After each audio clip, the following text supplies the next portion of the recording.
the Senate brings to you a package on an interactive session by the Senate Joint Committee on Medium-Term Expenditure Framework, led by its Committee on Finance. Of welcoming and addressing this important gathering of top government functionaries at the helms of affairs of various ministries, departments and agencies, MDAs, of the federal government. This interactive session is pursuant of the request of Mr. President, Commander-in-Chief of the Armed Forces of the Federation, for the Senate of the Federal Republic of Nigeria to consider and approve the 2022-2024 Medium-Term Expenditure Framework, MTEF, and Fiscal Strategy Paper. During the Senate sitting on July 12, 2021, the request was referred to the Joint Committees of the Senate on Finance, National Planning and Economic Affairs, Foreign and Local Debt, Banking, Insurance, and other financial institutions, Petroleum Resources upstream, downstream petroleum sector, and gas for additional legislative action. Since the inception of the 9th Senate in 2019, the Senate had considered and approved 3 medium-term expenditure framework and fiscal strategy papers, which set the fundamentals for the implementation of 2 appropriation acts and a supplementary appropriation act that was recently passed. In spite of the unprecedented negative economic impacts of the COVID-19 pandemic that is still ongoing, the target of returning our budget cycle to January to December was achieved and is being sustained. Budget implementation has improved tremendously, and the nation has been able to pull through a recession. Let me place it on record at this point that the Senate Committee on Finance started an investigative hearing on 9th March 2021 on the remittances of all revenue-generating agencies of government to the Consolidated Revenue account for the Federation, as well as payment of the 1% stamp duty on all contracts executed in all MDAs. The investigation, which is still ongoing, is targeted at the goal of boosting revenues of the government in face of dwindling resources from traditional revenue source of crude oil. It is also premised by the need to reduce government yearly budget deficits, resulting in massive borrowing from local and international sources. It is apparent that the borrowing trends cannot be allowed to continue unchecked, and conscious efforts must be made to reduce budget deficits. Achieving these goals requires us to look inward towards revenue generation by the MDAs. Our preliminary findings and directives to some of the agencies had led to payment of millions of naira into CRF in accordance with the Fiscal Responsibility Act 2007 and the 1999 Constitution. It is needless to say that these millions now paid to CRF contribute to the yearly budget deficits of the federal government. The investigation was also able to get some agencies to accept opting out of the federal budget altogether based on their internal revenue generating ability. Some of these findings will further guide the proceedings of this 3-day interactive session. From the challenges facing our nation in the post-COVID-19 pandemic and lockdown era, it is time for all to agree that it cannot be business as usual for government revenue and expenditures. We need to block all revenue leakages and misuse in MDAs, as well as control expenditure therein to free funds for needed infrastructure development and provision of social services. On behalf of my colleagues in the Joint Committee, I welcome you all to this urgent and important meeting. I am pleased to be with you as we prepare for the 2022-2024 Medium-Term Expenditure Framework, MTEF, and the Fiscal Strategy Paper, FSP, against the background of the imminent 2022 budget. This preparation complies with the Fiscal Responsibility Act 2007 and the new timelines that we have deployed towards governance, that is, at ensuring that the budget of the government return to a calendar of January to December of every fiscal year. While we appreciate the importance of policies and regulation, we also understand that policies have to come at the appropriate time for us to reap the maximum benefits. This thinking has guided our strategy and has yielded results reflected in the change in our budget cycle. The passing of the landmark bill, like the Petroleum Industry Bill and the Electoral Bill, and will continue to guide us in times ahead. The interactive session we are having today is by the Committee on Finance, Local and Foreign Debt, Banking, Insurance, and other financial institutions, petroleum resources upstream, downstream petroleum sector, and gas, following the Senate referral of the document to them on the 13th of July, 2021. I am not just happy with the collaboration of our committee, but also the involvement of other stakeholders in what is additionally consistent with the Senate operational procedure. Because of this, we expect the interactive session to be rigorous and for issues on the 2022 to 2024 medium-term expenditure framework and the fiscal strategy paper to be argued with essential fact, given its role in the upcoming financial year. Our focus will include volatile oil revenue, earnings from other sources, our spending plan, the government development priorities, and estimated time of implementation. We have passed the route many times before, which is why I am confident that our expertise and experience shall suffice in helping us arrive at a salutary conclusion. Your zeal is commendable, and I urge you not to rest on your house in your effort consistent with the resolve to the Ninth Senate and the need to meet the yearnings and the aspiration of our people. On this note, it is now my pleasure to declare this interactive session open.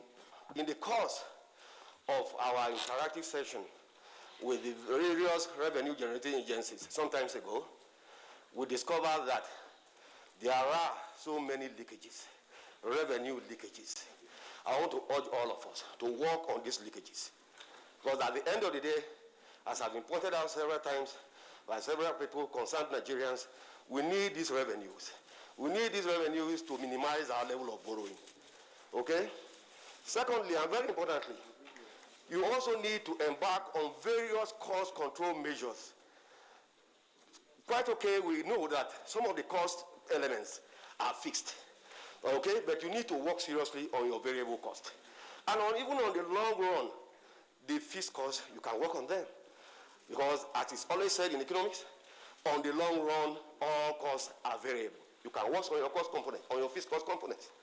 So we implore you to, as much as possible, put in all forms of measures to address your cost control. We need that to also step up on our income, on our revenue. The Nigerian economy faced serious challenges in 2020 with the macroeconomic environment significantly disrupted by COVID-19 pandemic.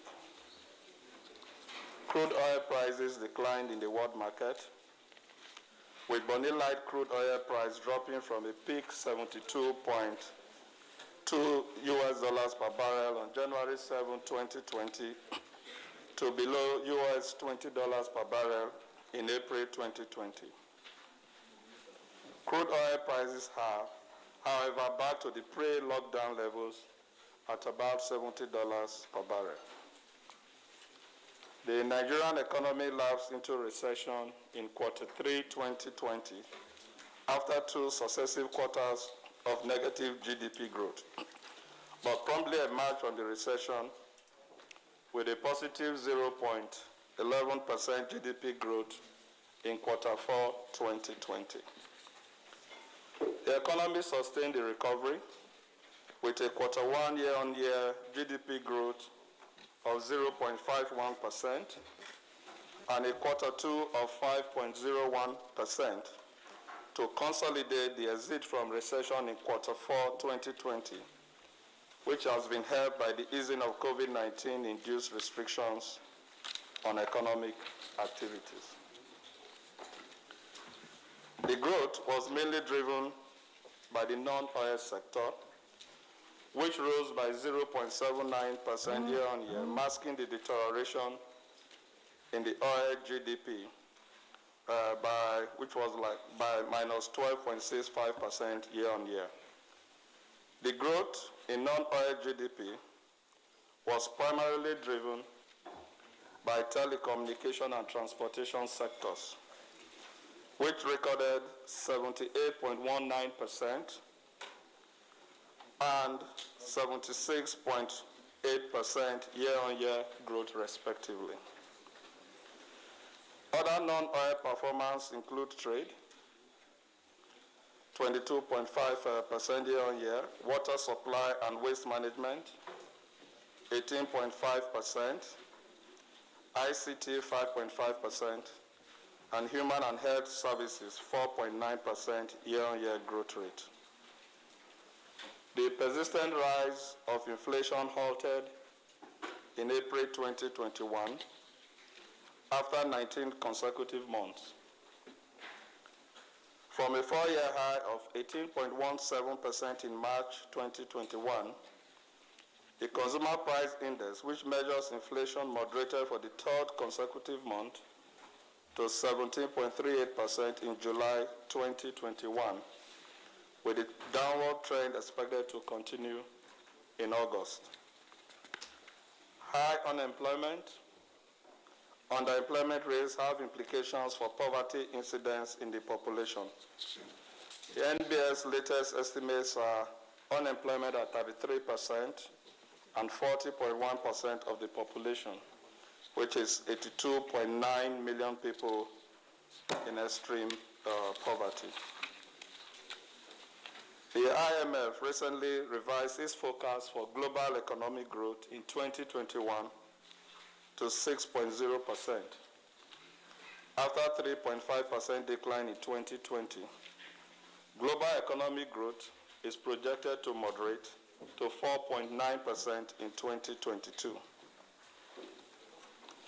The projection reflects additional fiscal support in a few large economies, the anticipated vaccine-powered recovery in the second half of 2021, and continued adaptation of economic activity to subdued mobility and contactless operations.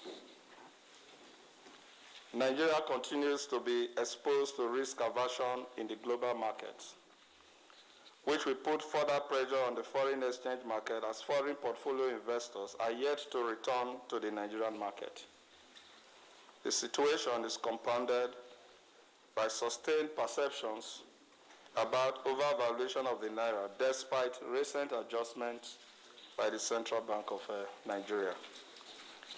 In response to the developments affecting the supply of foreign exchange to the economy, the CBN adjusted the official exchange rate to align with NAFEX rate, currently 410.15 Naira to US dollar, thus moving closer to a unified exchange rate regime.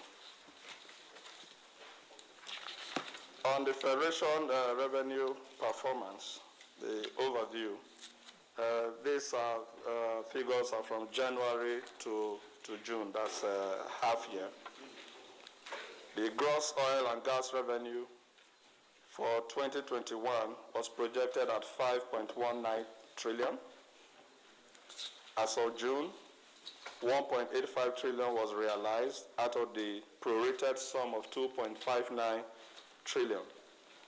This represents 71.3% performance. Oil and gas deductions were 320.15 billion, or 62.9% more than the budget. This is mainly attributable to petroleum subsidy costs, which was not provided for in the 2021 budget. After netting out deductions, including 13% derivation, net oil and gas revenue inflows into the Federation account amounted to 1,020.45 billion. This is 1.063 trillion, or 51% less than the projection as of June. What you have in the next page is just the breakdown of these numbers that I've just spoken to. And for the Federation and vote pool accounts, which are distributable, the amount available for distribution from the Federation account was 2.41 trillion. Of this amount, the federal government received 1.268 trillion, while the states and local government received 643.41 billion and 496.04 billion, respectively, from the main pool account. Federal, state, and local governments received 138.21 billion, 460.71 billion, and 322.50 billion, respectively, from the VAT pool account. For the budget, 2021 budget implementation update, revenue performance is from January going to June. As of June 2021, the federal government's retained revenue was 2.23 trillion. This is 67.3% of pro rata target.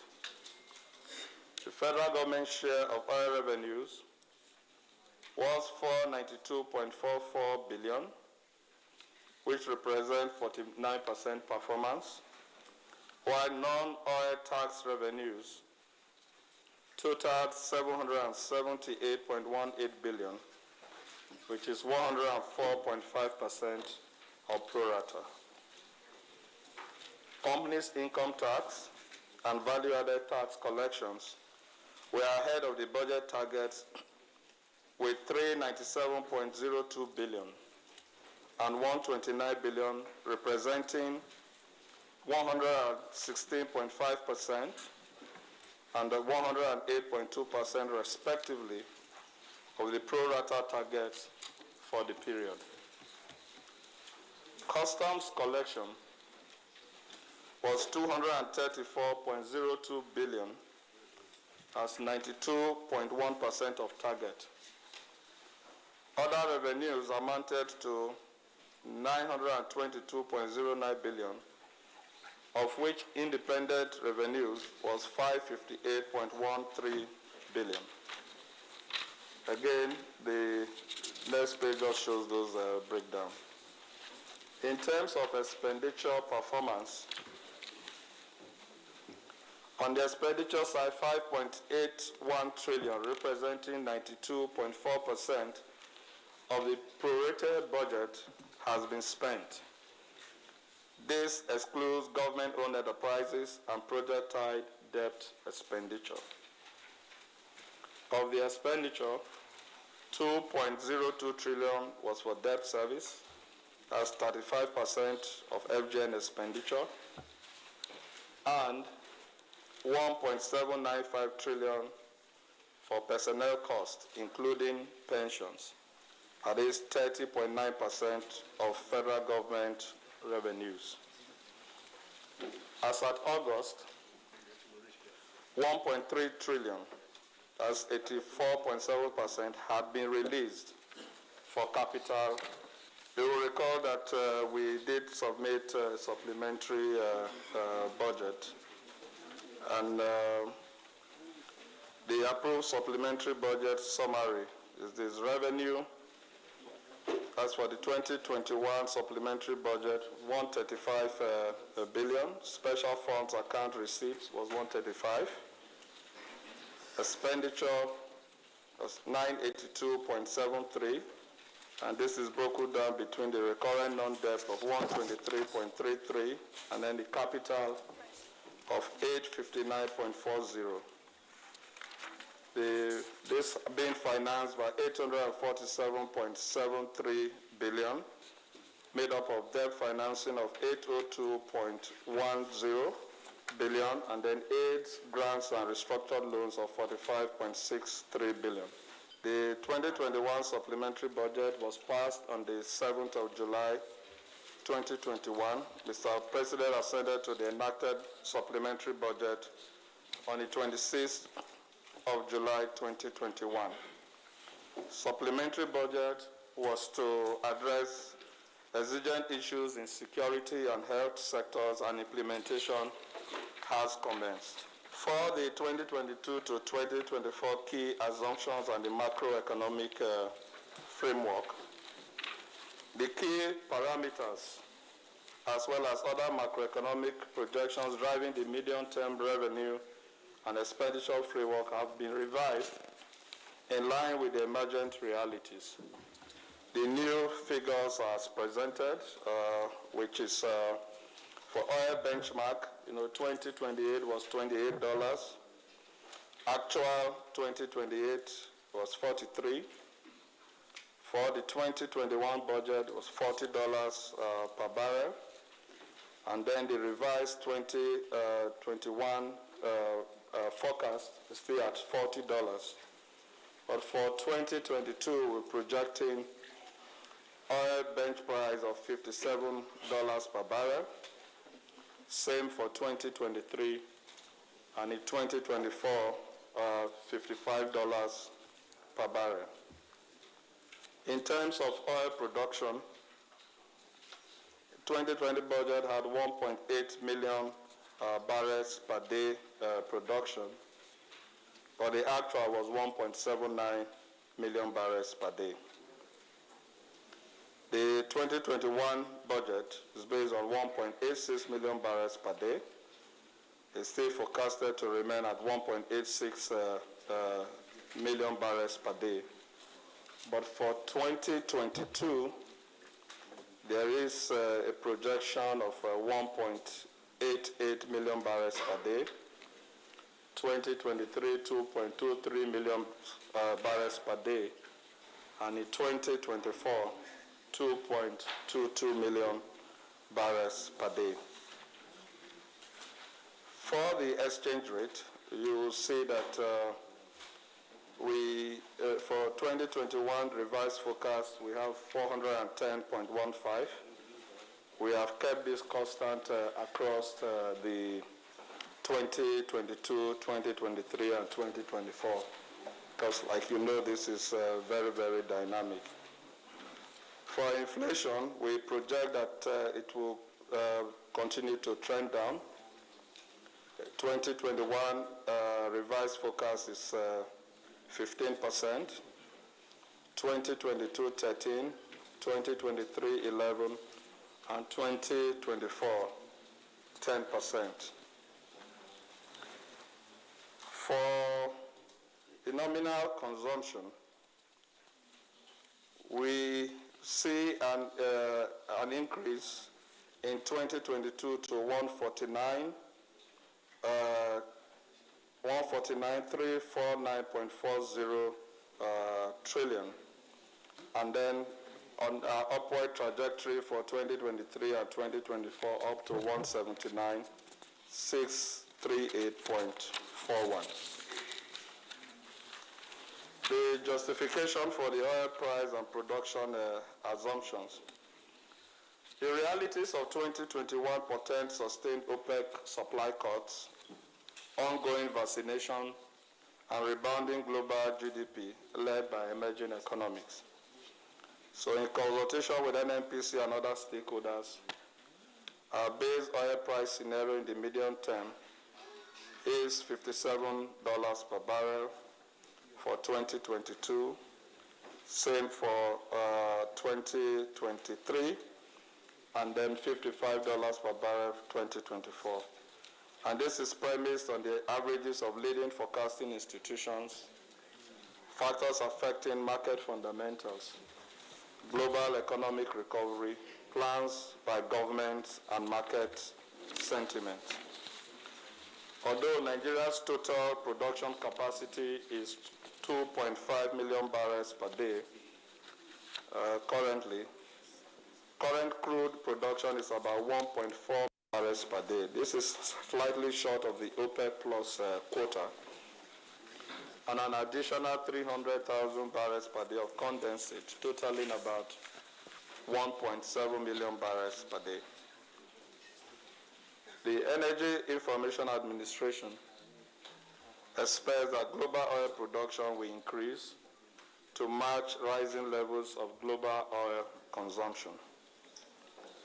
World Bank forecasts that crude oil prices will rise gradually from an average of US $60 per barrel in 2022 to $61 per barrel in 2023 and $61.9 dollar per barrel in 2024. The draft 2022 to 2024 MTF FSP has been prepared against the backdrop of global economic recovery amidst improved vaccination outlook and lower incidence of infection, despite recent surge in the Delta variant. However, the medium-term fiscal framework shows that there are continuing global challenges in the aftermath of COVID-19. Overall, fiscal risks are somewhat elevated for Nigeria due to persistent weaknesses in the economy and slower than expected recovery, which threatens our ambitious revenue growth targets, as seen in the 2021 performance up to June. Non-oil revenue performance has been impressive and heading in the right direction. Efforts will be sustained in this regard. High costs, including PMS under recovery and cost of securing oil pipelines, are however weighing down on oil revenues. These issues must be addressed wholesomely to free up much needed fiscal space. The Petroleum Industry Act is expected to address most of this. I would like to just put it on record that everything the Honourable Minister of State for Budget and National Planning has said is aligned with what our understanding with the Ministry of Finance in respect of all the assumptions for the 2022 fiscal year budget and also for the 2022 to 2024. All the advisory around pricing and revenue from the oil and gas, including engagement with my colleague and brother, Engineer Awol of DPR and the Department and FRS are all aligned, and this information speak to themselves. And we may see some differences in the total numbers, but that means that that component of it is the one that we have no visibility to and which we are all aligned with. I just want to put this on record, distinguished senators. Then coming to the pricing, distinguished senators and chairman. The document that we circulated to all of you on page 3 of it, what we typically do is to look at the historical performance of pricing. As you may be aware, this price oscillates depending on demand and supply balances over time, and very many incidences inform the pricing in the long term. So what we did was to look at the 3 years historical dated Brent price, and that's what you can see. The average gives you $59 to the barrel. Then we also took at the 1 year average, which comes to $41 to the barrel for the 1 year average. This is very understandable. Year 2020 is the COVID year, and indeed, at a point in time, oil had sold for below zero. That means typically some jurisdictions actually paid people to take delivery of crude oil from their country. So what we're dealing with in our advisory to the Ministry of Finance is on the basis of averages and the forecast from very many renowned international forecast agencies. And that's why the best of the forecast that we have seen is that $7 in 2022 is very realistic, and this is the number that we can live with. Of course, bearing in mind that when you go through some of the advisory agencies, you will see numbers as high as 61, including the World Bank forecast is for $61 to the barrel, or even 62 in the year 2024. That still remains a forecast, but what is realistic is that when we take the average of all other forecast agencies, we are completely aligned with the forecast that is given by the Ministry of Finance, which we advise them accordingly. It's really based on historical performance, and forecast is always something that you can never be certain, because nobody saw crude oil prices going down below zero in the year 2020. Secondly, Mr. Chairman, there's this question around what have we done to take subsidy out of the revenue framework. Mr. Chairman, as you are aware, the 2021 Appropriation Act does not have provision for subsidy or under recovery of, for the cost of PMS that we sell to the market. But in reality today, is that we're buying product as high as 256 naira to the liter in our pumps today if we are going to sell it today at the market price. But unfortunately, we're also selling at 162 naira to the liter. This is a policy decision. We are not able to sell that beyond this for very, very clear reason that there are engagements that are going on to ensure that you do not have any disruptions to our social process and the fabric of the security of our country. And therefore, those engagements have not been concluded, distinguished Senator. There's an ongoing process that is engaging organized level, civil society organization, and very many other institutions of government that are involved in this process to arrive at a landing on how and when we can exit the subsidy regime, to be very precise. And that is why if you see the 2022 Appropriation Act, there is a provision for subsidy in the year 2022. The reason is that we are not sure we can conclude this process before the end of this year or even early in 2022. That is why that provision is made, and it's the reality that we are facing today. And we can understand this very clearly, Excellency and distinguished senators. Oil pricing is a very, very critical element of national security.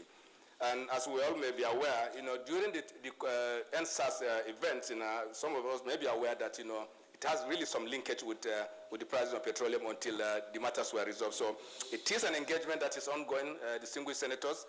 We do realize that there is need for us to exit this ultimately.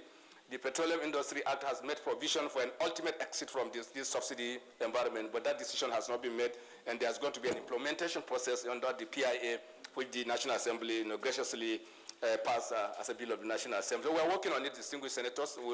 I will exit this ultimately, but there's really no time frame on this. Having said this, it is very connected to the issue of how much of oil that we consuming today. We have said it over and over that the current supply level of about 60 million liters to the day, it is not our national consumption. We know for sure that any time we supply less than 60 million liters of PMS into the market, we will have shortages. But we are also very convinced that that is not our consumption. The data that you see around the consumption that you see today is evacuation from the depots as recorded by the petroleum product pricing, by the PPPRA. So this is the only data that we have. And our experience is that any time we supply goes below that number, you will see shortages in our street. There are very many issues around it. Smuggling may be one of my elder brother, the CG of Custom is here. Smuggling is there, round-tripping, all kinds of sharp practices that happen across the country and in very many of our locations. It's a reality that we are dealing with, but I can also confirm that there's enormous work that is going on to contain this, and so much progress has been made. For instance, at a point in time early this year, there were evacuations from the depots in the excess of 100 million liters. We got concerned. We engaged our brothers in the Customs Service, the Department of State Service, the Department of Petroleum Resources, the EFCC, and all other agencies that have some collateral impact on this to contain this. And I'm happy to say that efforts has paid up. There's a significant reduction in those evacuation numbers that we are seeing. But that's not the end of it, distinguished Senator and Chairman. But as long as there's arbitrage between the prices that you sell and what is obtained elsewhere, you can be very, very sure that it's very difficult to contain this situation. Let me give you an example, distinguished senators.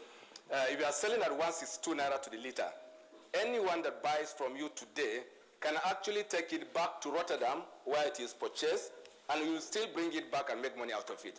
So that means that you have very enormous situation of arbitrage that you are facing. This, of course, many things happen, not beyond government, obviously, yes, but obviously it's a very, very difficult situation to manage. There are numbers, but the reality today is that any time NNPC supplies less than 60 million liters of PMS into this country, you will have shortages. If we do it consistently for 3 weeks, you will see shortages. So that's not our consumption. We know for sure that I'm sure very many of us will confirm this if you ask questions, is that as far as Sudan, that you will see Nigerian PMS in Sudan. And that's the reality that we are dealing with. Yes, will that explain? Yes, absolutely, sir. We're very credible information on this. Yes. Is that something that should happen? No.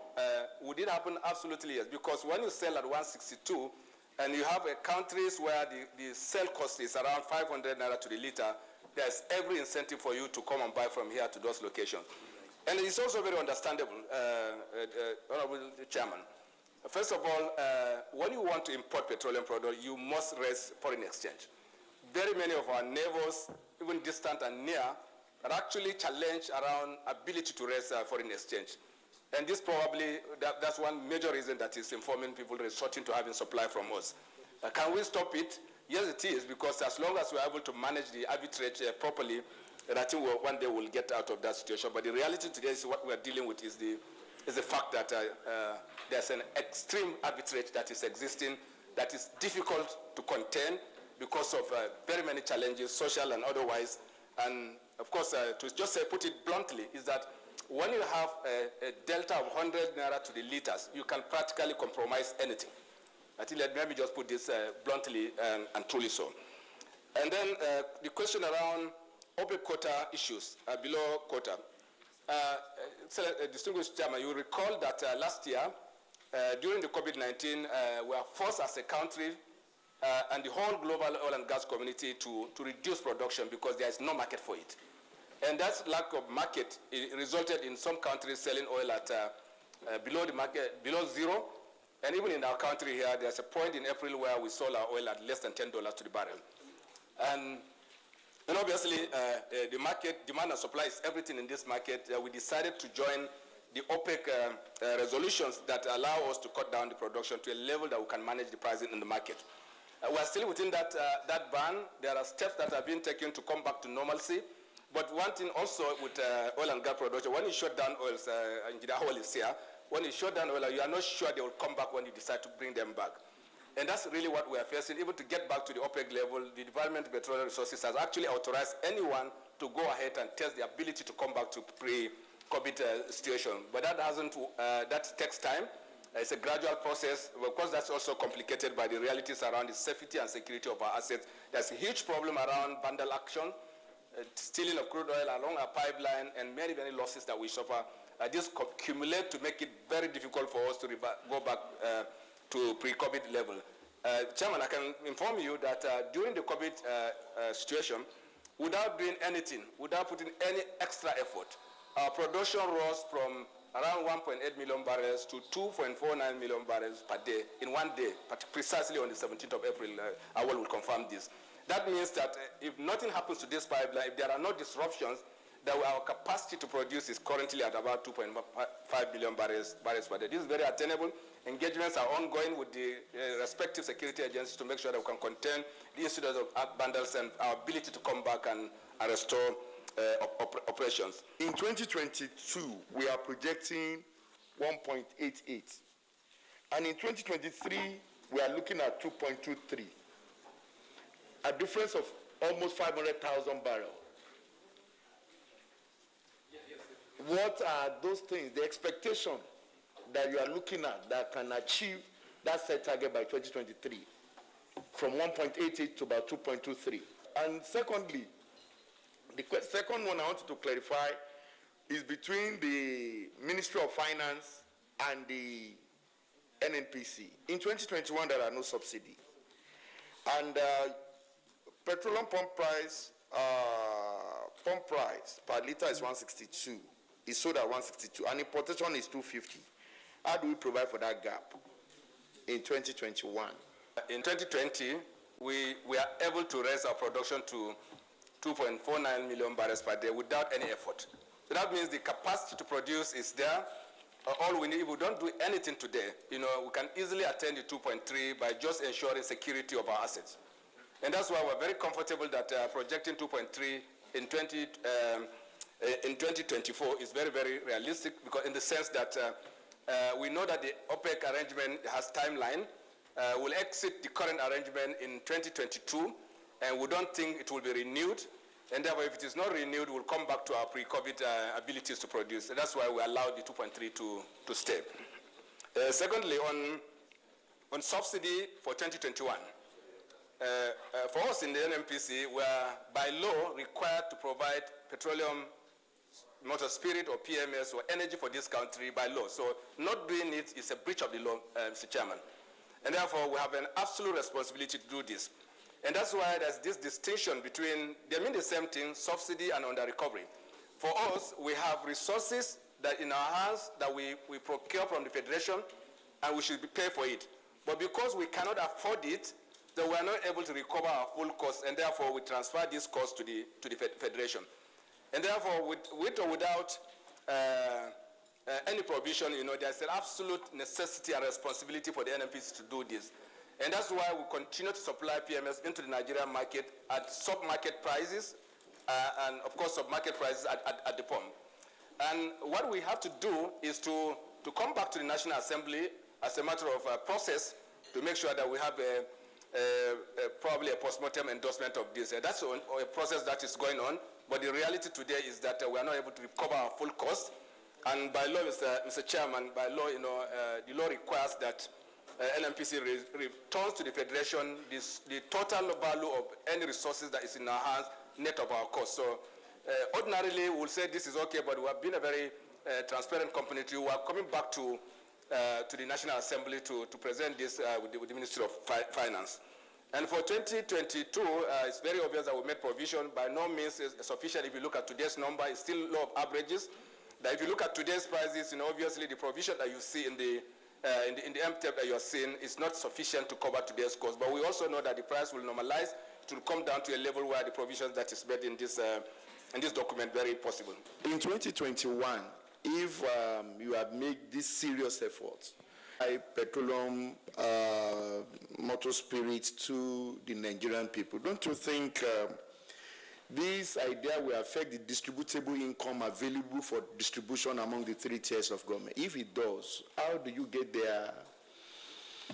their support for you to go through this route? It is spending anyhow we look at it.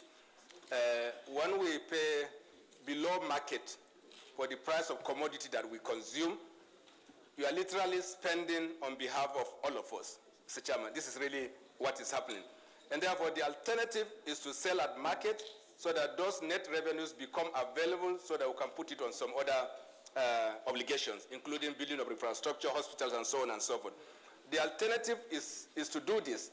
Since we are not able to do this at this point in time, then it means that this is actually revenue earned by the Federation, by all of us, and that it is being spent to subsidize our consumption of petroleum motor spirit. So it's actually, in reality, these are real revenues that are real, that we are having, but we can't keep it because we are paying the suppliers of petroleum motor spirit for that cost. The GMD has informed us that there is a provision for subsidy in 2022. Is that already captured in this year's MTF and budget that is coming before us? By that singular action, what that simply means is that the issue of subsidy is the sole responsibility of the federal government. That's why we are bringing it to the budget. Are you saying it is the federal government portion you are bringing to the budget, while other? Because I want you to clarify this in line with the response given by the GMD of NNPC. It has spent on our behalf for 2021 that covers both the federal, the state, and the local government. Now in 2022, you are providing for subsidy in the budget. Are you saying that the subsidy you are providing for is the sole responsibility of the federal government to cover the subsidy payment? And in 2021, it's a different ballgame. Can you please explain? Honorable Minister for State and Budget and National Plan, you have the floor. Please go ahead. We have made that provision not in the federal government's budget, but it's a federation account. Based on the response you just gave now, I was just playing it out in my mind. You said the provision is against the federation account. Now, the first question is, do you have the consent of the state to do this? That's one. Then two, it also, in terms of impact in the federal, the revenues for the year, you see, it still boils down to the same thing, that it will still have significant impact. And it will also mount pressure on the deficit financing. On the question as to whether we have the consent of the states, yes, I would say so. We do have the consent of the states through the instrument of the National Economic Council. The MTF was presented to them, and it was explained, and we got their buy-in. Nigerian Customs Service, we have listened to the GMD of NNPC. The Minister of Finance have also given us a position concerning the borrowing, the budget, the MTF document. The revenue of Nigerian Customs is going down. We are not meeting our targets. And we have done everything to support the Nigerian Customs. We have reduced the tariff so as to discourage smuggling. We have also passed into law all the necessary acts or laws that the Nigerian custom has put before us, except if there are some selected few remaining. And part of the assurances we are given was that once these laws are put in place, we can be assured that the revenue of Nigerian custom will double. But rather, it is not showing that trend. I don't know, maybe there are other factors mitigating against the possibility of having more revenue from the Nigerian custom that you think we need to assist on from this side of the divide. I want to know if this year's projection we are looking at is achievable, in line with what we have achieved so far in 2021. My question is only one, and that is, why are we having problem meeting our target? And despite the fact that the National Assembly has put in everything that is necessary to get us moving and collecting the targeted revenue. Mr. Chairman, let me start by saying, unlike my brother in the NNPC, the job of customs is unpredictable.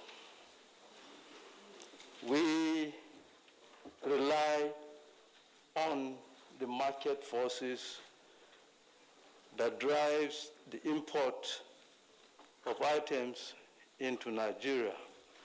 And as of today, Mr. Chairman, the bulk of our revenue comes from import. In most climes where the customs collect revenue, they rely mostly on excise. And that means the production within the country.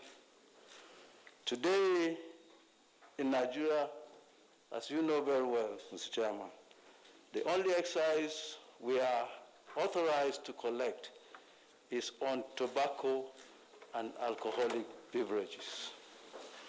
All other industries that produces in Nigeria do not pay excise.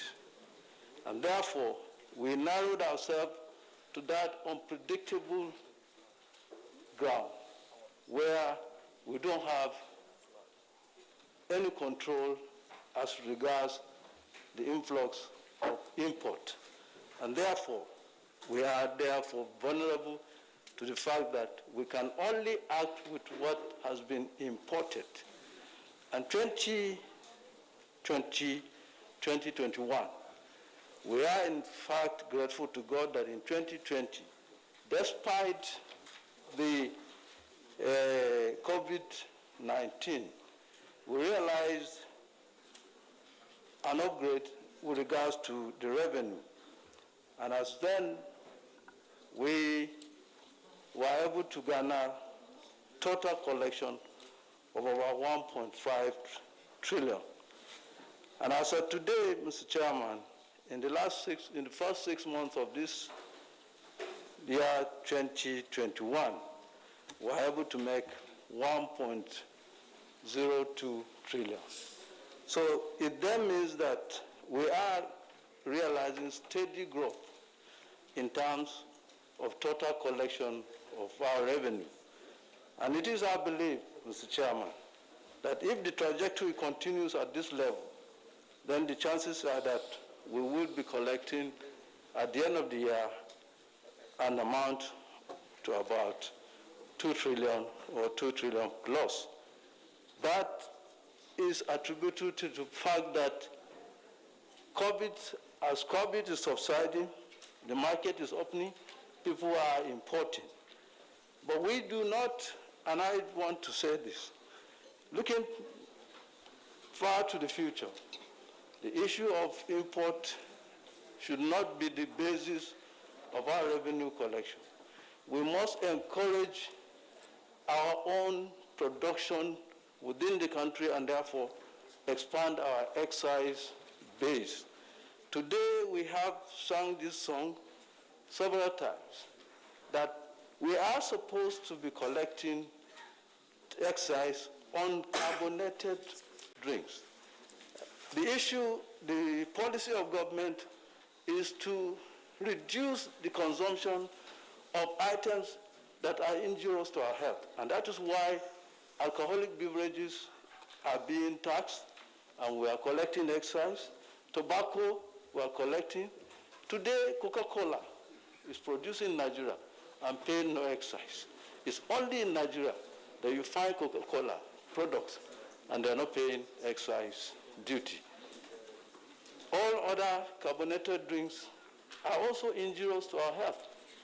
So if we equally tax tobacco and alcoholic beverages, I see no reason why we should not tax the carbonated drinks.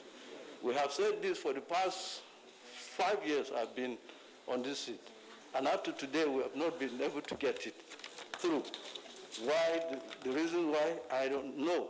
So, Mr. Chairman, my submission is simple.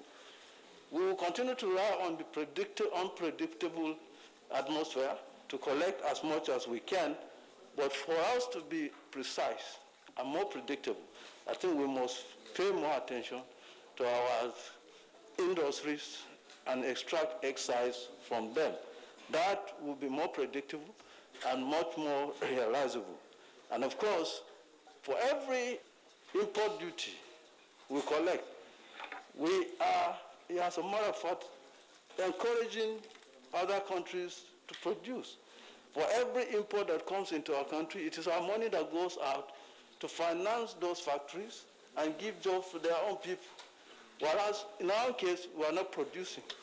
So, Mr. Chairman, to say this is that the National Assembly should also help and see how, on the whole, totality of it, we can encourage domestic production, because that is the only way we can sustain our economy and, of course, sustain the revenue collection for the Nigerian Customs Service. On the issue of smuggling across border, what are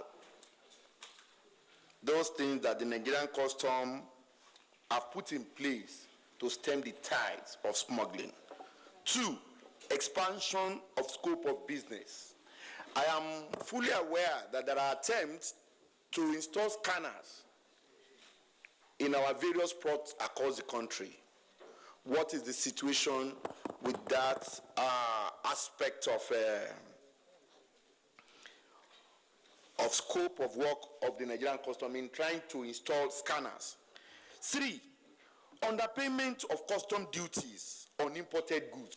I'm saying this from the point of the fact that the so-called loss in revenue, how are we sure that what was reported by the Nigerian Customs is the actual amount realized vis-a-vis the internal control measure put in place at our various borders and ports to ensure that if anybody brings in any contraband goods and who is ready to pay actually pays that money as against underpaying the federal government? I want you to speak to all these issues in line with the revenue reported so far by the Nigerian Customs. Issue of smuggling across the border. This is one of the biggest challenges the Nigerian Customs has, and I don't think it's only Nigerian Customs Service, it's the global problem to all customs administrations. Even the most advanced customs administrations suffer the calamities of smuggling because of the penchant of our people to move across items that are either on prohibition list or those that would attract the duty, but for some reason they evade the duty. So this is not only our problem, but it's a global problem. And in Nigeria, ours is even the worst because our people are the most non-compliant group of people. I must say this and say it with all sense of responsibility. If we measure in terms of compliance, our people are not ready to comply. And therefore, you find out that for every 10 containers that we examine, you hardly find 5, in most cases, that are fully in line with declaration. The rest are either underdeclared, in connivance between the importers, the freight forwarders, and of course our officers in some cases. So this is one of the fundamental reasons why smuggling still continues to strive. Along our borders, Mr. Chairman, distinguished members, we have put in place what we feel is adequate in terms of managing smuggling. We have a three-layer enforcement. We have the area commands that are deployed in the borders. We have the federal operation units, and we have the strike force, which are always on standby for any credible information to strike. This have yielded adequate result, but certainly that has not curbed smuggling. And I must say here, Mr. Chairman, that for us to stop smuggling completely is probably unheard of. But we are working assiduously to reduce it to the barest minimum. And we need a lot of other input in terms of technology, in terms of manpower, and of course, most importantly, Mr. Chairman, is that I've said this in so many forums, and I will repeat it here, is that the non-cooperation of our border citizens is one of our biggest problems. And I don't blame them, because when you go to these border communities, Mr. Chairman, you find out that in most cases, there's no governance, there's no presence of government there. They don't have water. Some of them have to cross to the other countries to be able to get medical attention. And so when we contact them and begin to talk to them for cooperation, they looked at us with some strange face, because they don't understand why they should cooperate with us. And it's true, because we don't provide anything to them. We have border management committee, nothing is happening. We have made cases and complaints, nothing is happening. And these people, in most cases, are the ones that turn around to support smugglers to fight us.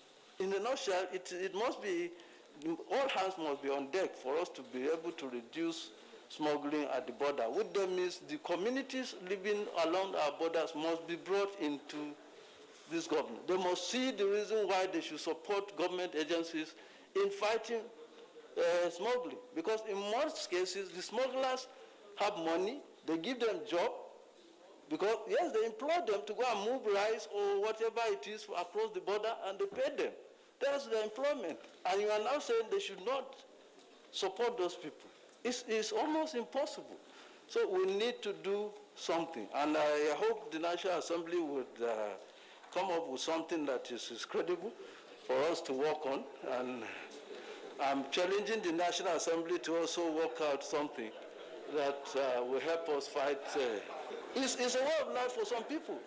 People live on it. It's very true. I will not say no to you. Some people live on it. And the only way we can do is to get them out of that. And in our case, as Nigerian Customs Service, we are doing this corporate social responsibility, build clinics, allow them to have access, build sink boreholes for them, but that we don't have the money to take care of the border community. We cannot do that. It's not our job. But we are doing that in order to elicit cooperation from them. But that's the little we can do to get the cooperation. But the overall responsibility is that of government, to take care of one's citizens and ensure that they see the reason why they should be Nigerians and should also protect the laws of Nigeria. Next is the issue of scanners. The issue of scanners, we have been working on scanners for a very long time. We had scanners before. Due to some lack of proper maintenance and also schedule and politics, those scanners eventually collapsed. But in the past 3 years, we have been working with Ministry of Finance and gladly finally secured 3 mobile scanners, which would be deployed in the next couple of weeks. They are on the high sea as of today, and by estimation, we are expecting the 2 scanners coming to Apapa and Tinkan Island to arrive in the first week of September. That's between the 6th and 7th of September, if all things work out well. So those scanners will be deployed in Tinkan Island and Apapa Port. Then the 3rd one will be deployed at One Port, which are the 3 major ports that we operate from. And this will help us in no small measure in making sure that every container that comes into this country will be scanned. As of today, our problem is that when somebody brings in 10, 20, 50 containers, they hardly can you examine 5 at a time. And in most of these 10, 50, 20 containers, you find out that there's hardly 5 of them that are aligned to the declaration. Most of them are either more falsified or underdeclared or misclassification. So there are a lot of these issues that needs to be. But our hope and aspiration is that as we deploy these 3 scanners at the major ports, we will reduce to the barest minimum the chances. Of course, yes, because then when you know exactly what the item is, then the declaration you will not allow that underpayment SGD to pass. So that will give us the essence to know exactly every container what it contains. And when you make false declaration, then we will have the reason to catch you up with that. And that will reduce to the barest minimum the falsification. What we are dealing with is 2 things. That's 100% examination. 100% examination means bringing out a 40-feet container, removing everything in it to see what it is, what is there. And you can't do that. You can't inspect 5 containers in a day if you do that.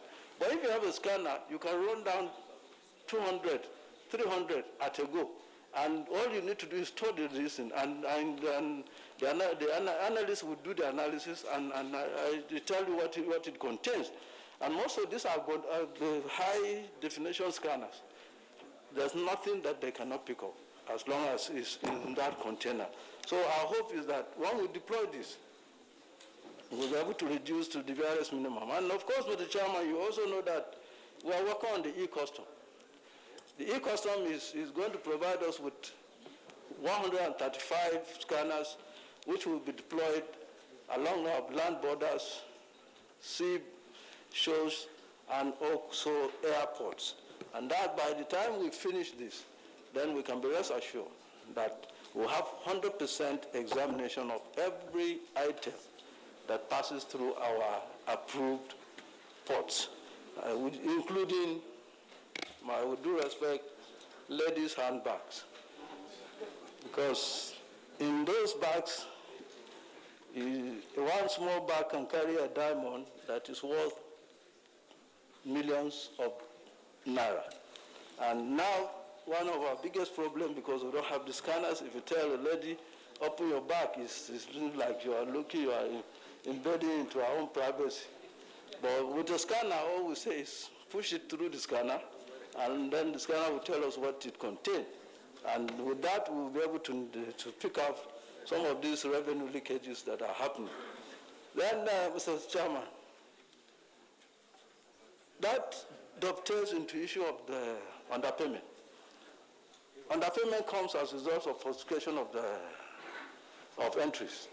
And as long as we have scanners and we are sure of what you are bringing, there's no way you can underdeclare. And if you cannot underdeclare, you cannot underpay.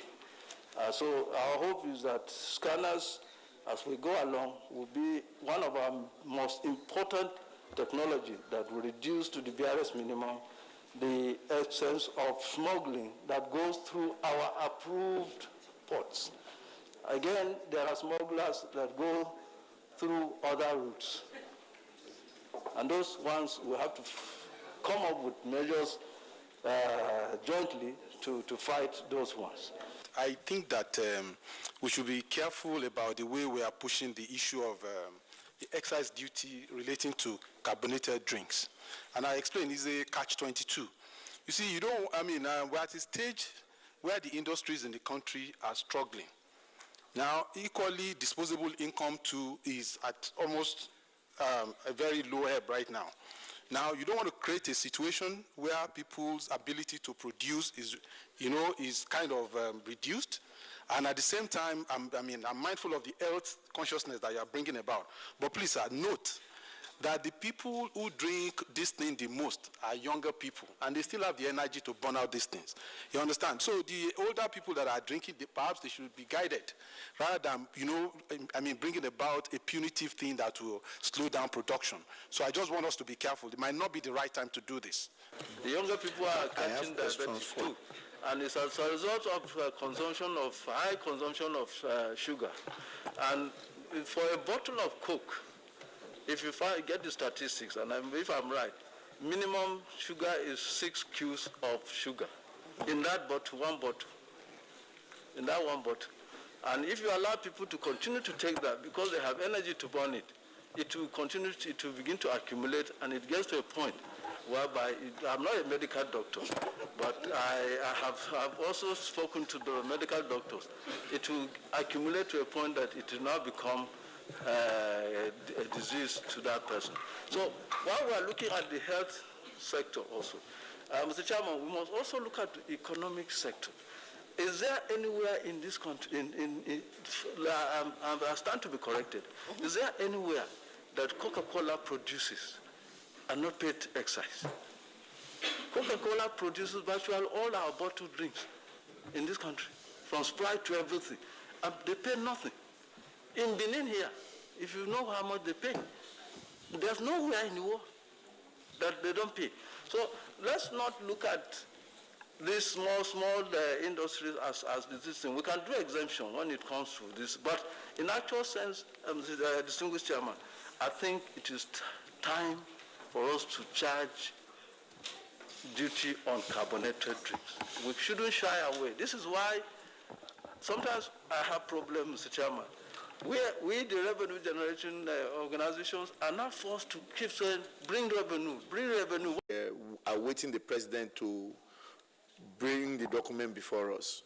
Now, I don't want to go into the issue of carbonated drink. I have an information on that, but let me step that aside. Central Bank, I was told your submission is not here.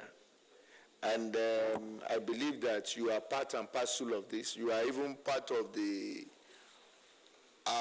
bedrock upon which this MTF is predicated upon because of the exchange rates. And we have the belief that the recent happenings in the exchange rates is not too good a news for us as a country and as a nation. I want you to speak to the following. 1, dual exchange rates. The rates we are using for the budget is different from the rates we are exchanging dollars. 2, proscription of the BDC. 3, sales of forex by the banks. And I want you to look at that from the angle that are we not empowering the MDs of these banks? I'm being specific. I'm not going to the banks, the MDs of these banks in terms of having this forex, and they now determine how this forex is allocated or goes to who, if not their own cronies. 4, how will you view us as a country in the light of this inconsistency in exchange rates? You talked about dual exchange rates. I'd like to mention clearly that the CBN only recognizes the NFX market as the operational market for exchange rate dealings in the country. I do realize that there might be others, but the tail cannot wag the dog. So the BDC segment actually does about 6% of FX transactions in the country, whereas the NFX market settles over 90%. So if you take an average, you can tell that you cannot allow the tail to wag the dog. So we do just recognize the NFX rate. And keep in mind... DG, what is the rate that is used for this year's budget? 410, I would have started by saying that that was our advice as well. 410? Yes. What's this rate? I think it's 412. But for 2022? 410 point. What is the rate that the bank is selling dollar for potential users as of today? It's about the same rate, sir. It's about, you are not sure? I am sure, but you have to keep in mind that it's not a fixed rate. If we are practicing a fixed exchange rate, say like Dubai, it's the same. But on a daily basis, remember that this is influenced by demand and supply. So sometimes it can move just by a little bit. And that is dual exchange rate? It's not dual, sir. That's not dual. So if today, I'm coming, sir, this budget is predicated, and that is what the mindset is about. That's how government is going to spend for the whole year using that rate. And I go to the same bank that you have now put official to buy this dollar, and they are ready to sell it for me for 420. Are you saying as a result of demand and supply? That not contravene what we pass as law? I just want you to clarify. No, sir. Rates that goes into the budget is not a transaction rate, it's a planning rate. So this is the rate by which we monetize FX that comes from the three main sources and put it into local currency. So it's not really a transaction rate. The DG budget can confirm that. DG DMO is there too. It's a planning rate. So there's no dual rate. And remember that only God knows tomorrow. You put in the rate and then you see what happens from time to time. But at least you have to have a rate by which you plan and get revenues monetized into local currency. You talked about BDC rates, sir, or rather proscription of BDCs. So we realized that BDCs themselves were created to serve only small end users, people who want $5,000 or less. That was why BDCs were created, and that was why we empowered them. But over time, we found that they've sort of abandoned that calling and gone into other things. Of course, you hear the CG custom describe us as difficult people. So we began to see that, and we felt that it is easier and better and faster to target banks that have 25 billion in capital than BDCs that some don't even have shops. So we thought that it is better if we saw that we're giving about $400 million a month to BDCs. And it was not clear what exactly this money was being used for. So we thought that if you channel that money to banks, at least if there's an offense, you picked out the MDs.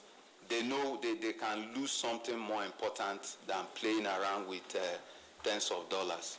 And we are looking at it very carefully since we stopped giving monies to BDCs and turned to the banks. And they know that the penalties will be very stiff. So that's exactly what we have done. So that money is now there. I doubt if, of course, there will be exceptions, but a lot of people that have approached the banks since we started this will confirm that they have been getting their monies a lot more. I'm not saying everyone. Okay, that FX is available out there because you've prescribed BDC. I don't want to agree with that. Okay, but again, I don't think this is the place for us to go into detailed argument on these issues. But what I want to say is that, we have a major problem in this country. You come up with abrupt policies that tend to negate what you actually want to achieve. Okay? Prescribing BDC the way you did, to me, was not the right way to go. If you observe lapses in their operations, what you need to do is to institute various corrective measures, okay? And when those measures are not adhered to, you can now go into outright proscription. That is the way you should go. Whether you like it or not. Some of these BDCs have been there for a very long time. They've invested monies too in various structures. And overnight, you just came up with the policy measure and said, you have been proscribed. To me, that is not right. They are Nigerians. And that in itself is a source of business. What the distinguished senator said is correct to the extent that the first action we took was not the action that we announced. There's been several measures. We work with these people. I mean, you give us benefit of that we know them better than most. And we have tried every means possible. To also just mention that they are not proscribed, so let's not allow that lexicon go into the media. All we have said is, you told us you know how to sell Forex, source it by yourself. Don't come to the common pool of every Nigerian to get the same money you said you are an expert in. So they are not proscribed, they are still doing their business, they can get effect from autonomous sources and sell as they wish, but they are not proscribed, sir. I'm going to tell this committee how we have fared under the independent revenue, what are the issues that have been confronting us in trying to get this revenue to the coffers of the government. This committee has embarked on an investigative hearing since March and a lot of revelations that are not too palatable has been unfolding. And I know your kitty currently is 60 GOEs, government-owned enterprises, which we hope that this 2022 year's budget, you should grow it to as much as 120 of these government-owned agencies. Part of what this tends to achieve is that a lot of issues related to the Fiscal Responsibility Act has been raised. And this idea of trying to set the act aside and use an internal memo, executive order to override an act of the National Assembly will not be tenable to us. So we're all here now with some of these agencies to hear from you and by extension hear from them what has been the real issue. While you pondering on that, I'll come back to the DMO's office. DMO, before us again is the MTF, the Medium-Term Expenditure Framework.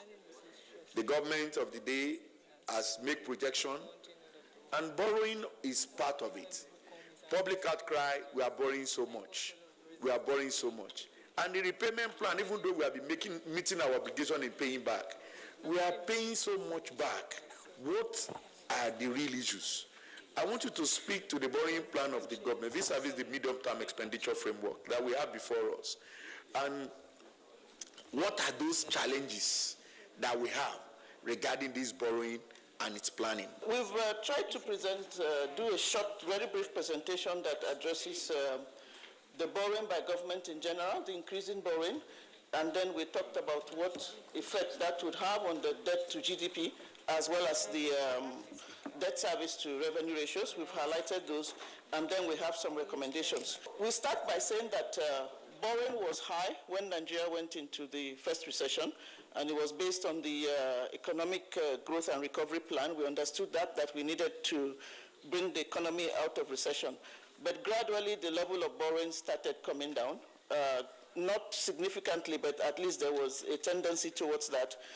But last year, when the budget was revised because of the social and economic implications of COVID-19, the borrowing shot up, I think, about double. So we were working on a new borrowing, domestic and external, of about 1.6, and suddenly it went up to about 4.6. Okay, so that was a good trend. We could say that we were making an effort and that revenues had become the focus, because our position is that medium to long term we can't, or rather it's not advisable to fund the government through borrowing. It has to be through revenues. That is what is sustainable. Then borrowing can be for special purposes. So in the presentation we put here, we put basically extracted the new borrowings from the budget, and as the distinguished chairman said, it is high, so we're continuing with that trajectory of 4.6 of last year. This year as well, the same range, and it gets up to 5.356 trillion in 2024. So it is actually growing. So as debt managers are concerned, do we see that same trajectory in the revenues? We've also provided some figures on debt service. So what we usually say, one of the things we say, and we've been saying for many years, is that debt to GDP is low. that is true, but the requirement is that the GDP should generate revenues from the various activities that result in that gross domestic product, should generate revenues to service the debt.